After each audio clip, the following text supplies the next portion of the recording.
السميع العليم من الشيطان الرجيم من همزه ونفخه ونفسه بسم الله الرحمن الرحيم وقضى ربك ألا تعبدوا إلا إياه وبالوالدين إحسانا إما يبلغن عندك الكبر أحدهما أو كلاهما فلا تقل لهما أف ولا تنهرهما وقل لهما قولا كريما واخفض لهما جناح الذل من الرحمة وقل رب ارحمهما كما ربياني صغيرا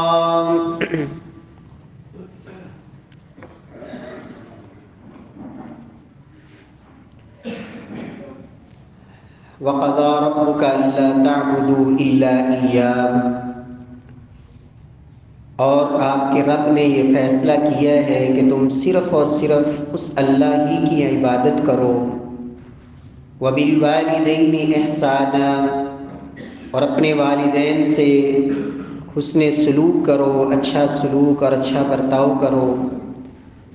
اما یبلغن عندک الکبر احدہما او کلاہما، اگر ان دونوں میں سے ایک یا دونوں تیرے پاس بڑھاپے کو پہنچ جائیں، فلا تقل لهما اف ولا تنهرهما، تو ان کو نہ اف کہنا ہے اور نہ ہی انہیں جھڑکنا ہے۔ وقل لهما قولا کریما، اور ان سے بات کرو تو احترام اور ادب کو ملحوظ خاطر رکھتے ہوئے ان سے بات کرو۔ واخفض لهما جناح الذل من الرحمة، ان کے لیے اپنے دونوں بازوؤں کو احترام اور شفقت کے ساتھ جھکا دیجیے۔ وقل رب ارحمہما کما ربیانی صغیرا، اور کہا کرو اے پروردگار تو ان ماں باپ پہ ویسی ہی رحم فرما جیسے انہوں نے شفقت اور محبت سے مجھے بچپن میں پالا۔ معزز سامعین کرام، محترم بھائیوں، بزرگوں، دوستوں، معززات ماؤں اور بہنوں، دنیا کے اندر ہم یہ دیکھتے ہیں کہ کوئی انسان اس کے ساتھ اگر کوئی ایک یا دو دفعہ نیکی کر دے، کسی موقع پر اس کے معمولی سا کام آ جائے، دوران سفر اس کے ساتھ کوئی اچھائی یا بھلائی والا رویہ اختیار کر لے، یا کبھی انسان کو کوئی کسی موقع پر وہ کھلا پلا دے، تو یہ ایک یا دو دفعہ کی نیکی انسان اسے یاد رکھتا ہے کہ فلاں شخص نے میرے ساتھ یہ سلوک اختیار کیا تھا، فلاں موقع پر یہ میرے کام آیا تھا، فلاں موقع پر اس نے میرے اوپر یہ احسان کیا تھا۔ لیکن میرے پیارے بھائیوں، یہ انسان کس قدر ناقدرہ اور ناشکرہ ہے کہ وہ ہستیاں جنہیں ماں اور باپ کہا جاتا ہے، انسان کی زندگی کا ایک حصہ 20-25 سال تک کی عمر جو ماں باپ قدم قدم پر اس کے اوپر احسانات کرتے ہیں، اس کی چھوٹی چھوٹی ضروریات سے لے کر اس کی بڑی بڑی خواہشات کو پورا کرنے کے لیے فکر مند رہتے ہیں، لیکن وہ ماں باپ انسان ان کا احترام، ان کی خدمت اور ان کا ادب کرنے کی بجائے اگر انہی ماں باپ کو انسان دھمکیاں دینا شروع کر دے، معمولی بات پر ان کے سامنے اپنے آپ سے باہر ہوتا نظر آئے، انہیں گالیاں اور جھڑکنے تک کی نوبت آ جائے، میرے پیارے بھائیوں، اس سے بڑا ظالم اور کون ہو سکتا ہے؟ حقوق العباد کے اندر اللہ رب العزت کے حق کے بعد بندوں کے حقوق میں سب سے بڑا حق ماں باپ کا حق ہے۔ ماں باپ، ان کی اطاعت، اسے میرے اللہ نے فرض قرار دیا کہ لوگوں نیکیوں میں سے بہت بڑی نیکی اللہ رب العزت کے ہاں رتبہ پانے کے لیے ایک بہت بڑی نیکی وہ ماں باپ کی خدمت ہے۔ انبیاء کرام کو دیکھیے، جناب ابراہیم علیہ السلام باپ مشرک ہے، مومن اور موحد نہیں، توحید پرست نہیں، بتوں کا پجاری جناب ابراہیم علیہ السلام کو گھر سے نکال رہا ہے، لیکن جناب خلیل اللہ بار بار رویہ کیا ہے، انداز کیا ہے، یا اباتی، اے ابا جان، اے ابا جان، اور آخری کلمات سلام علیک ساستغفر لک ربی انہ کان بی حفیا۔ ابا جان آپ پہ سلامتی ہو، میں پھر بھی آپ کے لیے اپنے رب سے بخشش کی دعائیں کرتا رہوں گا کہ میرا اللہ آپ کو معاف کر دے، اس لیے کہ آپ کو خبر نہیں، آپ واقف نہیں شیطان کتنا بڑا انسان کا دشمن ہے، اور شیطان کے آپ پیچھے لگ کے رحمان کی نافرمانی کر رہے ہیں۔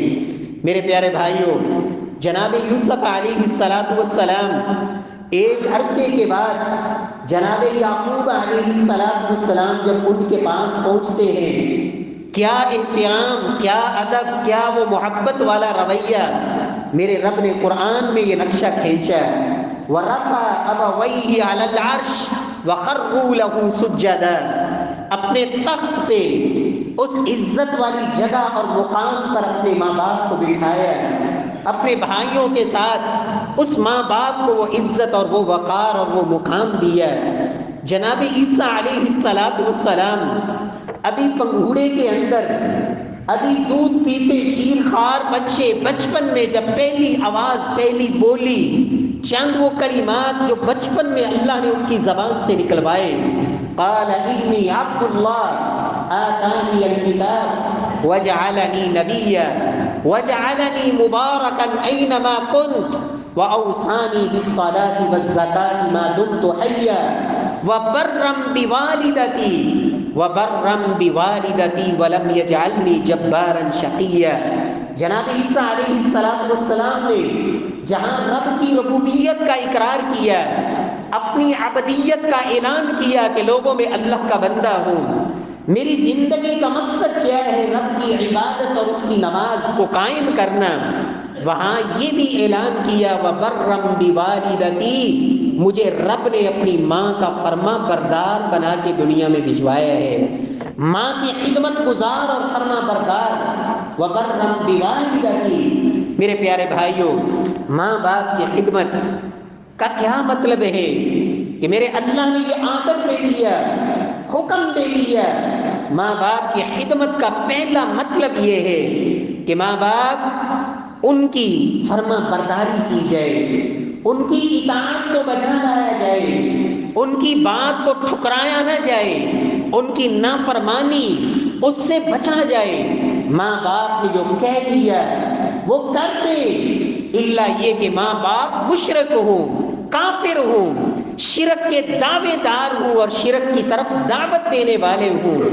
اگر وہ شرک کی طرف بلاتے ہیں، اگر وہ رب کی معصیت اور نافرمانی کی طرف بلاتے ہیں، میرا رب فرماتا ہے فَلَا تُطِعْهُمَا، پھر ان کی وہ بات نہیں ماننی، لیکن وَصَاحِبْهُمَا فِي الدُّنْيَا مَعْرُوفًا، لیکن دنیا کے معاملات میں پھر بھی ان کا احترام اور ان کی عزت اسے ہاتھ سے جانے نہیں دینا۔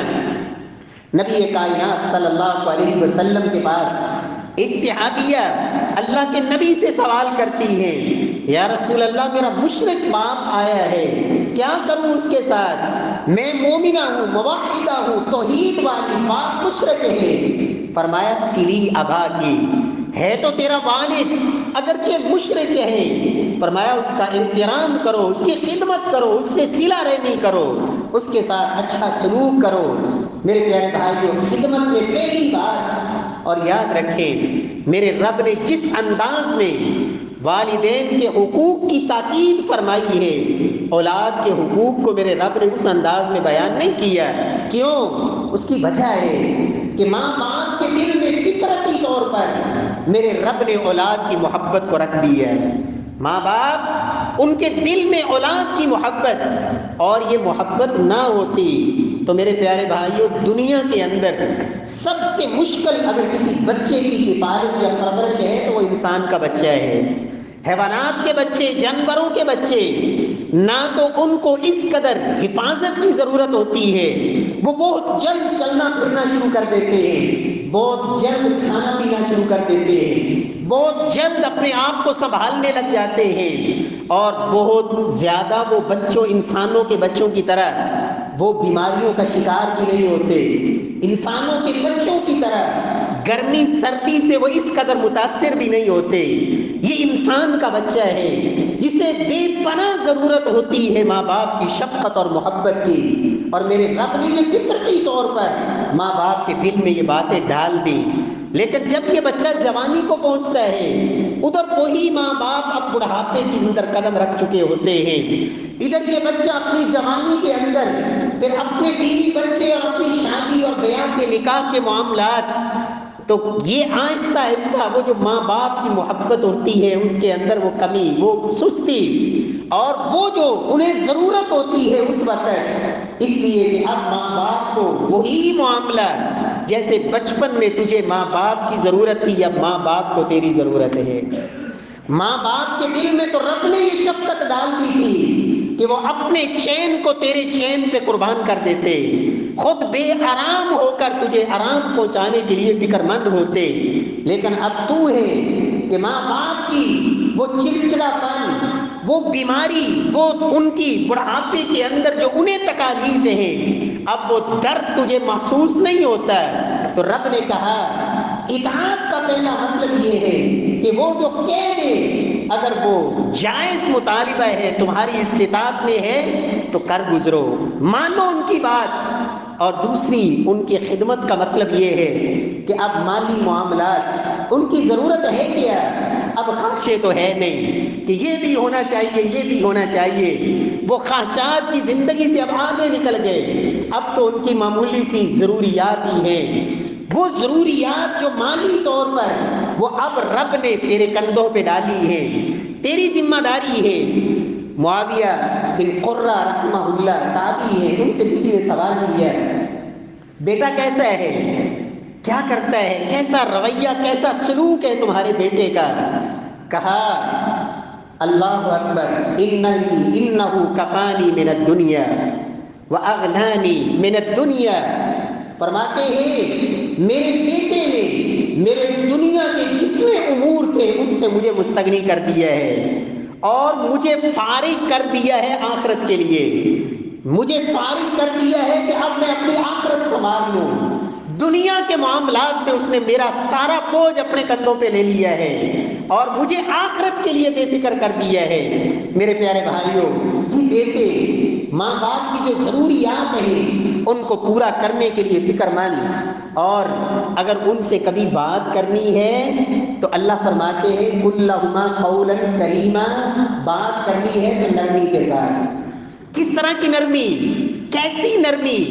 کہنے والوں نے اس کی مثال دی، کہتے ہیں جس طرح ایک شخص کسی غلام کو پیسوں سے خرید لے، زر خرید غلام، اور یہ آقا جس طرح بڑا جابر اور سخت قسم کا انسان ہو، تو جس طرح وہ غلام جو پیسوں سے خریدا ہوا ہے وہ اپنے اس جابر اور سخت قسم کے مالک سے جب وہ بات کرتا ہے تو جو اس کا انداز لہجہ ہوتا ہے اس غلام کا، ماں باپ کے سامنے بیٹے کا لہجہ وہ ہونا چاہیے، یہ انداز ہونا چاہیے ماں باپ کے سامنے۔ قُل لَهُمَا قَوْلًا كَرِيمًا، ان کی یہ جو تمہارا اونچا بولنا، تمہارا ان کی آواز کو اپنی جھڑکدار اور روبدار اور گرددار آواز کے ساتھ دبا دینا، میرا رب کہتا ہے فَلَا تَقُل لَهُمَا اُفٍّ، ان کو یہ بھی نہ کہو اف۔ اف کا کیا معنی ہوتا ہے؟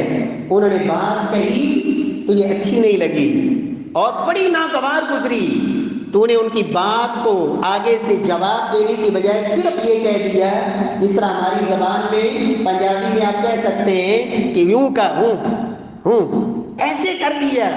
یہ جو اف ہے عربی زبان کا، اس کا ترجمہ ہوں کے ساتھ آپ کر سکتے ہیں۔ میرے رب کو یہ بھی گوارا نہیں کہ ماں باپ کے سامنے آپ یہ بھی کہو۔ ماں باپ کی خدمت میں یہ چیز بھی شامل ہے کہ ان کے سامنے تیرے ماتھے پہ کبھی شکن نہ پڑے، تیرے ماتھے پہ وہ بل اور تریبڑی یہ نہ آئے، تیرے ماتھے پہ یہ شکن، یہ میرے رب کو گوارا اور پسند نہیں۔ میرے پیارے بھائیوں، جن کو اللہ یہ توفیق دیتے ہیں یہ بڑھاپے کے اندر یہ ماں باپ، اور یاد رکھیں ضروری نہیں بڑھاپے میں ہی ہوں، ماں باپ تو ماں باپ ہی ہے، وہ جس عمر میں بھی ہے۔ اگر اللہ نے تجھے شعور دے دیا ہے، تجھے یہ سمجھ اور تجھے یہ عقل دے دی ہے، تو اب ماں باپ کی خدمت، احترام اور ان کے ساتھ حسن سلوک یہ صرف تیری دنیا نہیں سنوارے گا، تیری آخرت بھی سنوار دے گا۔ نبی کائنات صلی اللہ علیہ وسلم نے اس کے جو فوائد ذکر کیے، سب سے پہلا فائدہ اللہ کے رسول فرماتے ہیں من احب ان یبسط له فی رزقی وینسأ له فی اثری فلیصل رحمہ، اور ایک روایت میں لفظ ہے فلیبر والدی، جو شخص یہ چاہتا ہے اللہ اس کی عمر میں برکتیں ڈال دے، اللہ اس کے رزق میں فراوانی کر دے، رزق میں فراخی کر دے، اللہ رزق کو بڑھا دے۔ آج پوچھتا ہے کہ وظیفہ بتاؤ رزق کیسے بڑھے گا؟ میرے رب کے نبی نے وظیفہ بتایا جس زبان سے سوائے حق و سچ کے کچھ نکلتا نہیں۔ اللہ کے نبی کیا فرماتے ہیں؟ ماں باپ کی خدمت، ان کے ساتھ حسن سلوک، ان کا احترام، فرمایا فلیبر والدی، جو چاہتا ہے اللہ عمر بڑھا دے، رزق میں برکتیں ڈال دے، اسے چاہیے کہ ماں باپ کے ساتھ حسن سلوک کرے، ان کی خدمت اور ان کے ساتھ احترام والا اور فرما برداری والا رویہ اختیار کرے، میرا اللہ رزق میں برکتیں ڈال دے گا۔ سیدنا ابو ہریرہ رضی اللہ تعالی عنہ ماں کے بڑے فرما بردار، ماں کی خدمت اور بے پناہ اور بے انتہا محبت کے ساتھ دروازے پہ آتے کھڑے ہو جاتے اور کہتے السلام علیکی یا امتا، امی جان آپ پر سلامتیاں ہوں، جس طرح آپ نے بچپن میں محبتوں سے مجھے پالا، اللہ آپ پر ایسی سلامتیاں نازل فرمائے۔ ماں کہتی بیٹا آپ پر بھی سلام ہو، جیسے اس بڑھاپے میں تم نے میرے ساتھ جو اچھا سلوک کیا ہے، اللہ تمہارے لیے بھی اپنی رحمتوں کے دروازے کھول دے۔ یہ ابو ہریرہ رزق پھر اللہ کیسے بندوبست کرتے ہیں۔ ایک وہ وقت تھا جب سیدنا ابو ہریرہ فرماتے ہیں میرے پاس کھانے کے لیے کچھ نہیں ہوتا تھا، کتنے کتنے دن گزر جاتے، بھوک کی اس قدر شدت ہوتی حتیٰ کہ ابو ہریرہ بے ہوش ہو کر گر پڑتا، گزرنے والا گزرتا کہتا لگتا ہے کوئی دیوانہ ہے، کوئی مجنون ہے، شاید کوئی دورہ پڑا ہوا ہے جو گرا پڑا ہے، حالانکہ سوائے بھوک کے اور کچھ نہیں ہوتا تھا۔ لیکن ماں کے ساتھ حسن سلوک اور خدمت، پھر میرے رب کی نبی کی زبان سے نکلے ہوئے وعدے، میرا اللہ پھر کیسی عزتیں دیتا ہے۔ یہی ابو ہریرہ رضی اللہ تعالی عنہ پھر وہ ریشمی رومال، ان کے اندر ناک بھی صاف کرتے ہیں، تھوک بھی پھینکتے ہیں تو ان رومالوں کے اندر، اور خود کہتے ہیں بخن بخن یا ابا ہریرہ، واہ واہ ابو ہریرہ، ایک وہ وقت تھا کھانے کے لیے کچھ نہیں، اور آج تھوک پھینکنے اور ناک صاف کرنے کے لیے بھی تیرے پاس ریشم کے رومال۔ اور اللہ نے پھر گورنری دی، مدینے کے گورنر بنے ابو ہریرہ رضی اللہ تعالی عنہ، اور رب نے رزق میں اتنی برکت ڈالی، محمد مصطفیٰ صلی اللہ علیہ وسلم نے چند کھجوریں دی، ابو ہریرہ یہ اپنے پاس رکھو، اور اس تھیلی کو اپنے پاس رکھنا، جتنی ضرورت ہوگی اللہ تمہاری پوری کرتا رہے گا۔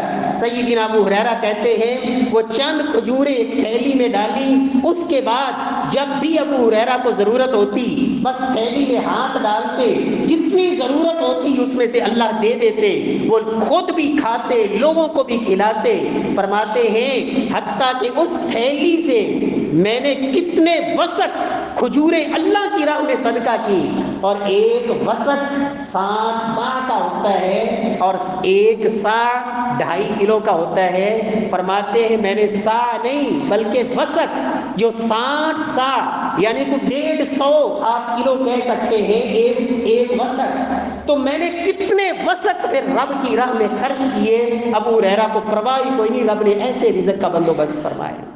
میرے پیارے بھائیوں، میرا اللہ روزیوں میں برکتیں ڈالتا ہے، صلہ، ماں باپ کی خدمت، ماں باپ کا احترام، ان سے حسن سلوک، اللہ جن کے زندہ ہے ان کی زندگیوں میں اللہ برکت فرمائے۔ اللہ یہ جو برکت گھروں میں ہے، البرکۃ مع اکابرکم، اللہ کے نبی نے فرمایا تھا لوگوں برکتیں ان بڑوں کے ساتھ ہیں، البرکۃ مع اکابرکم، جس گھر میں یہ وڈیرے موجود ہیں اس میں برکت ہی برکت ہے، اور جس بد نصیب کو یہ توفیق نہیں، ماں باپ موجود ہیں لیکن وہ سمجھتا ہے اب ان کی کیا ضرورت ہے، اب تو یہ سوائے ہمیں بے آرام کرنے کے، سوائے ان کی کڑوی کسیلی سننے کے اور ہمیں ہم سے ملے گا کیا، اب ہمیں ان کی کیا ضرورت ہے۔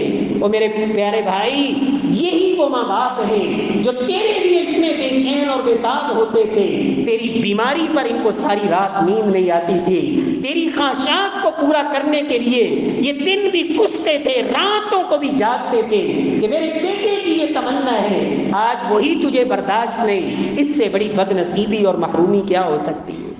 میرے پیارے بھائیوں، جس انسان کو اللہ یہ توفیق دے دے، نبی کائنات صلی اللہ علیہ وسلم نے فرمایا تھا لوگوں جو چاہتا ہے کہ اللہ اس کی دعاؤں کو رد نہ کرے، اللہ اسے مستجاب الدعوات بنا دے، اللہ اس کی دعاؤں کو قبول کرے، نسخہ یہی ہے۔ اگر ماں باپ حیات ہیں، اویس القرنی تابعی تھے، اللہ کے نبی کے صحابی نہ بن سکے، کس وجہ سے؟ ماں کی خدمت کی وجہ سے۔ یمن سے آئے لوگ صحابی بنے، صحابیت کا شرف پا گئے، لیکن یہ نہ آ سکے بوڑھی ماں کی خدمت کی وجہ سے۔ اللہ کے نبی نے فرمایا لیکن اس شخص کو پھر رب نے صلہ یہ دیا کہ وہ جو بھی دعا کرتے ہیں اللہ ان کی دعا کو قبول فرماتے ہیں۔ نبی کائنات اپنے اس صحابی کو کہہ رہے ہیں جن کے بارے میں اللہ کے نبی نے کہا تھا اگر میرے بعد دنیا میں اللہ نے نبوت کا دروازہ بند نہ کیا ہوتا، آخری نبی میں نہ ہوتا، میرے بعد اگر کوئی نبی آنا ہوتا تو وہ عمر بن خطاب نبی بن کے آتے۔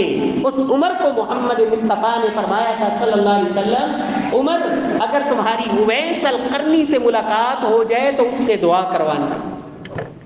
اللہ رب العزت ہمیں بھی توفیق نصیب فرمائے، اللہ ہمیں بھی یہ سعادت نصیب فرمائے۔ میرے پیارے بھائیوں، ماں باپ اگر زندہ ہیں، موجود ہیں، ان کی خدمت، اس کا صلہ ایک اللہ نے یہ بھی رکھا ہے، اگر گناہ گار ہیں، گناہ اس سے توبہ کرے، معافی مانگے، اور ایک گناہوں سے معافی کا راستہ ماں باپ کی خدمت بھی ہے۔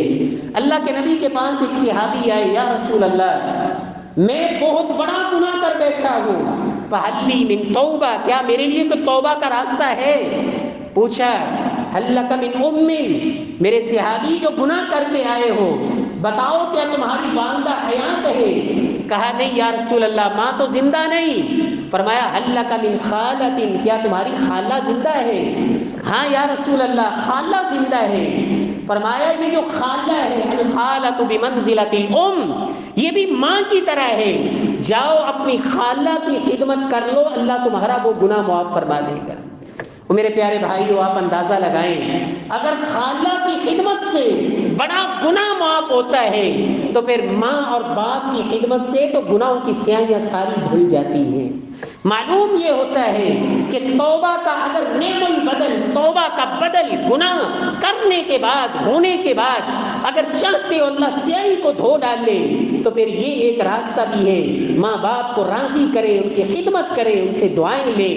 یہ بھی میرے رب نے ایک راستہ رکھا ہے جس سے انسان کی گناہ معاف ہوتے ہیں اور رب کائنات راضی ہوتے ہیں۔ پیارے بھائیوں، نبی کائنات صلی اللہ علیہ وسلم نے اس کا ایک چوتھا فائدہ یہ بیان کیا، فرمایا جو یہ سمجھتا ہے، دیکھنا چاہتا ہے کہ عرش والی ذات، عرش پہ میرا پروردگار، عرش بری پہ مجھ پہ راضی ہے یا نہیں؟ فرمایا رضا الرب فی رضا الوالد وسخط الرب فی سخط الوالد، فرمایا جس کا ماں باپ ناراض ہے وہ سمجھ لے کہ عرش والا بھی اس پہ ناراض ہے، جس کے ماں باپ راضی ہے سمجھ لے کہ عرش والا بھی اس پہ راضی ہے۔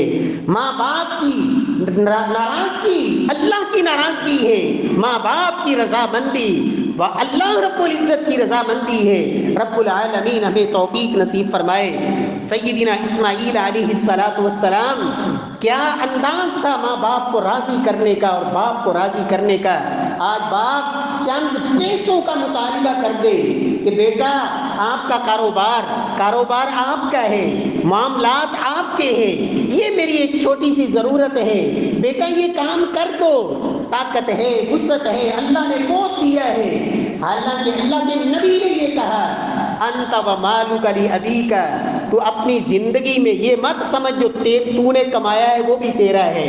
انت ومالک لابیک، جو تیرا مال ہے وہ بھی تیرے باپ کا ہے، تو اور تیرا مال سب کچھ تیرے باپ کا ہے.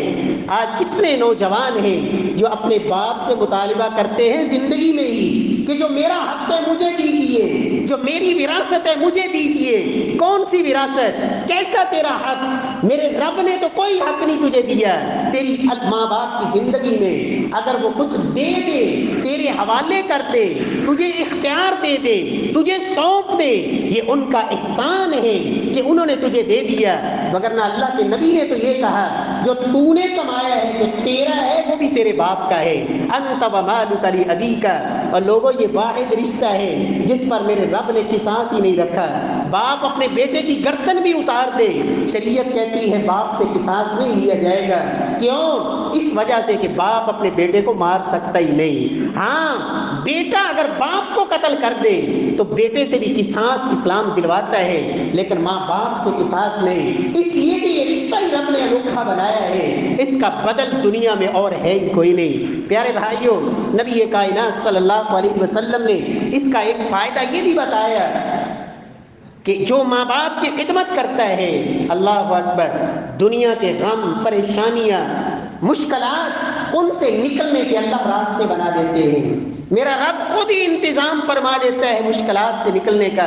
آج کتنے ایسے مسلمان ہیں، کتنے ایسی خواتین ہیں، کتنے ایسے نوجوان ہیں جو مشکلات کے حل کے لیے کسی دربار کا رخ، کسی پہنچی ہوئی سرکار کا رخ اور مختلف طرح کے ہیلے بہانے اور یہ جادو ٹونا اور پتہ نہیں کیا کچھ اس طرح کی بیماریوں کا شکار ہو جاتے ہیں. کس لیے؟ کہ یہ پریشانی آ گئی. ایک راستہ میرے اللہ نے دیا ہے، جتنی بڑی مشکل میں پھنسا ہوا ہے، یہ تیرے گھر میں وہ ہستیاں موجود ہیں کہ جن کی دعاؤں کی قبولیت کی گارنٹی زبان نبوت نے دی ہے. تو ان سی دعائیں لے تو صحیح، دعاؤں کے قابل تو بن تو صحیح. اور یہ وہ رشتے ہیں جن کو کہنا نہیں پڑتا دعا کرنا، دعائیں کرنا، بلکہ یہ تو دعائیں خود بخود کرتے ہیں. دعائیں ایسی جو میرا رب رد بھی نہیں کرتا. دعوت الوالد لولدہ لا ترد. اللہ کے نبی نے فرمایا باپ کی دعا اولاد کے حق میں میرا رب رد ہی نہیں کرتا. ماں باپ کی دعائیں اللہ سبحانہ و تعالی ان کو ٹھکراتے نہیں.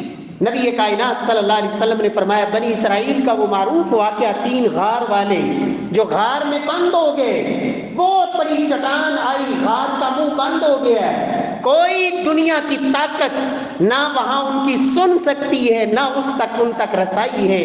وہاں کس کو پکارا؟ اللہ کو پکارا، اور اپنے اپنے عمل پیش کر کے، نیک اعمال کا وسیلہ، یہ جائز وسیلہ ہے کہ انسان اپنا کوئی نیک عمل اس کو اللہ کے سامنے پیش کرے. یا اللہ میں نے یہ کام تیرے لیے کیا تھا، میری اس مشکل کو ٹال دے. ان میں سے ایک نے یہ اپنا عمل پیش کیا، یا اللہ میرے بوڑھے ماں باپ تھے، بڑھاپے کے اندر میرے بیوی بھی بچے بھی، یا اللہ میں زندگی میں ایک عمل کرتا رہا کہ جب بھی بکریاں چراتا تھا رات کو واپس پلٹتا، اپنی بکریوں کا دودھ دونے کے بعد پہلے ماں باپ کو پیش کرتا، پھر بیوی بچوں کو پیش کرتا. یا اللہ زندگی بھر کا یہ عمل رہا. اور ایک دن ایسا بھی آیا جب میں واپس پلٹا، ماں باپ سو چکے تھے، دیر سے لوٹا، دور نکل گیا تھا، ماں اور باپ سو چکے ہیں، بیوی بچے جاگ رہے تھے. یا اللہ میں دودھ کا پیالہ لیے ان کے سرہانے کھڑا ہو گیا، اس لیے کہ اگر ان بڑھاپے میں ان کو جگا دیا تو ممکن ہے دوبارہ نیند ہی نہ آئے. یا اللہ ان کی نیند میں بھی خلل نہیں ڈالا، اور پیالہ لے کے ان کے سرہانے کھڑا رہا. جب وہ بیدار ہوئے، ماں باپ پہلے ان کو پیش کیا، بعد میں بیوی بچوں کو دیا. اے اللہ اگر یہ عمل پسند ہے تو ہماری اس مشکل سے ہمیں نجات دے دے اور اس پریشانی کو ٹال دے. میرے رب نے اس کے حصے کا اتنا پتھر ہٹا دیے. میرے پیارے بھائیوں، یہ ہے جو رب نے دعاؤں کے ایک سلسلے رکھے ہیں۔ سلف کہا کرتے تھے، اللہ اکبر، رفاع رحمہ اللہ کہتے ہیں، حارث عقلی یہ ایک بہت بڑے محدث تھے، کہتے ہیں ماں کے جنازے میں اتنا روئے، لوگ سہارا دے رہے، دلاسے دے رہے کہ نہ روئیے، لیکن ان کا رونا ختم نہیں ہو رہا، بند نہیں ہو رہا۔ پوچھا آپ اتنا کیوں رو رہے ہیں؟ کیا جواب دیا؟ ولی ماذا ابکی، اور لوگوں کیوں نہ روں؟ وقد اغلق عنی باب من ابواب الجنہ، آج میری جنت کا ایک دروازہ بند ہو گیا ہے، جنت میں داخلے کا جو ایک دروازہ تھا میرے پاس، وہ دروازہ بند ہو چکا ہے، کیوں نہ رو ان کی جدائی پہ؟ میرے پیارے بھائیوں، میرے رب نے یہ فرض کر دیا، یہ فرض ہے ہر بیٹے بیٹی پہ کہ اللہ سے وہ دعا کرے، رب ارحمہما کما ربیانی صغیرا، قل رب ارحمہما کما ربیانی صغیرا۔ ہر دن یہ اللہ سے دعا کرنا، اے اللہ میرے ماں باپ کی مغفرت فرما دے، بخشش فرما دے، ان کے درجات کو بلند فرما دے، ان کے اوپر رحم فرما دے۔ میرے پیارے بھائیوں، ان کی خدمت، ان کی فرما برداری، ان کی دعائیں، یہ میرے اللہ کو راضی کرنے کا بھی سبب ہے، نجات کا ذریعہ بھی ہے۔ امام ابن قیم رحمہ اللہ کی یہ بات میں سنا دوں، آج کتنے بیٹے ایسے ہیں وہ سمجھتے ہیں کہ ہم نے تو بہت کچھ کر لیا۔ ابن قیم نے کہا، لوگوں بیٹوں کی 5 قسمیں ہوتی ہیں۔ پہلی قسم کے وہ بیٹے ہوتے ہیں جو ماں باپ کے نافرمان ہوتے ہیں، مانتے ہی نہیں جو انہوں نے کہا، یہ تو ان میں آگے عاق لوالدی، جن کے لیے اللہ نے جنت کو حرام کر دیا۔ دوسری قسم کے وہ بیٹے ہوتے ہیں جو ماں باپ نے کہا وہ مانتے ہیں، لیکن ان کو کسی موقع پر تکلیف بھی دیتے ہیں، احسان جتلا کر، یا ایک دن بات مان لی تو اگلے دن کہا تو اب میں ہی آپ کو نظر آیا ہوا، اور بیٹے نہیں ہیں، کسی نہ کسی طرح ان کو دکھ بھی ساتھ ساتھ دیتے رہتے ہیں، کہنا مانتے بھی رہتے ہیں، تکلیف بھی دیتے رہتے ہیں۔ کہتے ہیں پہلی اور دوسری قسم کے یہ بیٹے جرم میں برابر ہی ہیں، یہ بھی رب کے ہاں مجرم ہی رہتے ہیں، باوجود اس کے کہ ماں باپ کا کہنا مانتے بھی ہیں، لیکن تکلیف دینے کی وجہ سے یہ نیکیوں سے محروم رہتے ہیں۔ تیسری قسم کے وہ بیٹے ہوتے ہیں جو ماں باپ کا کہنا مانتے تو ہیں، لیکن دل کی خوشی سے نہیں مانتے، رکھ رکھاؤ کے لیے، لوگوں کا منہ رکھنے کے لیے، لوگ کیا کہیں گے، معاشرہ کیا کہے گا، محلے والے کیا کہیں گے، برادری کیا کہے گی، آخر بیٹا ہوں جی کیا کروں، مجبوری ہے، یہ دل کی خوشی سے نہیں، ساری زندگی مانتے رہے، لیکن اللہ کو راضی کرنے کے لیے نہیں۔ میرا اللہ تو دل دیکھتا ہے، رب یہ نہیں دیکھتا تیری ظاہر کیا ہے۔ تو امام ابن قیم فرماتے ہیں ساری زندگی یہ کرتے رہتے ہیں، لیکن رب سے پھر بھی یہ انعامات اور صلہ پانے سے محروم جاتے ہیں۔ چوتھی قسم کے وہ بیٹے ہوتے ہیں جو ماں باپ نے کہا وہ کرتے ہیں اور دل کی خوشی سے کرتے ہیں، اور رب کا شکر ادا کرتے ہیں، یا اللہ بھائی تو ہم 5 ہیں، لیکن ابا جی کا انتخاب میرا ہے، یا اللہ یہ تیری کرم نوازی ہے، یا اللہ ہم 2 بھائی ہیں، لیکن والدین کا دل میرے گھر میں زیادہ لگتا ہے، وہ وقت میرے پاس زیادہ گزارنا چاہتے ہیں، یا اللہ ہم بھائی تو 4 5 6 10 بھی ہیں، لیکن وہ آرڈر یا حکم تو مجھے ہی دیتے ہیں، وہ کام کے لیے تو مجھے کہتے ہیں، یا اللہ یہ تیرا شکر ہے، کرتے بھی ہیں، دل کی خوشی سے کرتے ہیں۔ فرمایا یہ جو بیٹے ہیں یہ اللہ سے اجر پاتے ہیں، صلہ پاتے ہیں، اور فرماتے ہیں اصل جو اللہ کے ہاں مستجاب الدعوات بنتے ہیں، جو زمین پہ بیٹھے، اللہ اکبر، اللہ کے نبی اس روئے زمین پر ایک بچے کا سناتے ہیں کہ فرمایا میں جنت میں گیا تو میں نے دیکھا وہاں بیٹھا قرآن پڑھ رہا ہے، جنت میں قرآن پڑھ رہا ہے، کون؟ حارثہ بن نعمان۔ وجہ کیا ہے؟ فرمایا کان ابر الناس بامی، یہ اپنی ماں کا سب سے بڑھ کے فرما بردار تھا۔ فرمایا میرے رب نے مجھے دکھایا جنت میں بیٹھا قرآن پڑھ رہا ہے۔ یہ انعامات کن لوگوں کو ملتے ہیں؟ امام ابن قیم فرماتے ہیں یہ وہ بیٹے ہوتے ہیں جو ماں باپ کی مرادیں پوری کرتے ہیں، ماں باپ کو کہنا نہیں پڑتا بیٹے یہ کر دو، ان کو خود ہی ہوش ہوتی ہے، خود ہی شعور ہوتا ہے، خود ہی ان کی یہ سوچ ہوتی ہے، والد گرامی کی اب تمنا یہ ہے، خواہش یہ ہے، یہ چاہتے یہ ہیں، مجھے ایسا دیکھنا چاہتے ہیں، میں ایسا بن کے ان کو دکھاؤں۔ تو جو ماں باپ کی مرادیں پوری کرتے ہیں، فرمایا اصل اللہ کے انعامات کے حقدار یہ ہوا کرتے ہیں۔ رب کائنات جن کے ماں باپ زندہ ہیں اللہ ان کو ایمان والی، صحت والی، اللہ خوشی والی زندگی نصیب فرمائے اور ان کا سایہ اللہ قائم رکھے، اور جن کے ماں باپ چلے گئے اللہ ان کی مغفرت فرمائے، ان کی قبروں کو اللہ جنت کے باغ بنائے، ان کی طرف سے نیکیاں کرے، صلات رحمی کرے، اور اللہ نے جو موقع دیا ہے، سیدنا سعد نے کہا تھا یا رسول اللہ میری والدہ فوت ہو گئی، میں ان کی طرف سے نیکی کرنا چاہتا ہوں، آپ نے فرمایا سعد جہاں ضرورت ہے لوگوں کو وہاں پانی کا کنواں کھدوا دو اور اس کا اجر اللہ تمہاری ماں کو دیتے رہیں گے، صدقہ جاریہ کے وہ سلسلے اللہ رب العزت ہم سب کو توفیق سے نوازے۔ واقول قولی ھذا وآخر دعوانا الحمد للہ۔